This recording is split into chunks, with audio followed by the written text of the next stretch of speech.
And our timing is almost ready. So in order to get everything set up and get the chain in, I had to actually remove these cam gears again, put the chains on them, and then put the two of them onto their little lobes with the chain on them, which was super easy with only two hands, and then bolting them in place while holding them because they don't just sit there for fun. So yeah, it was all right, no problem. A couple of guides to keep the tension on that side of the assembly.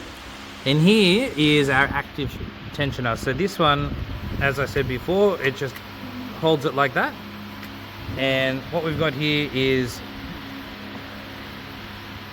the tensioner itself that actually pushes. So I'm going to install it properly and then pull this pin, and then that piston will come up and push against this guide and hold the chain nice and tight until, you know, in 300,000 kilometers it wears out and fails. So that's pretty much it. I've got my little guide here to tell us where all the little points need to be. So we've got the camshafts, and then the red dots here are our timing marks. So they're actually blue links on the chains against the little diamonds. A little bit weird, this one here actually sits perfectly vertical like that, and that one here actually sits on a slight angle just because Ford things.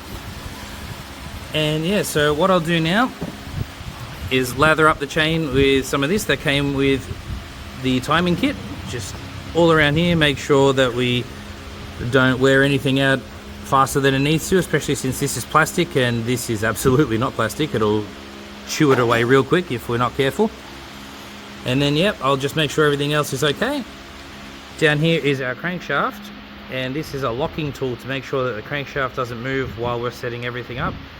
So once I tension the chain, I'll remove all of this, and it would theoretically be ready to start, but we don't have any intake system set up, so it won't work. But that's all the major componentry done. It's only been about an hour and a half since I started playing around with this to make sure it's done, so all good.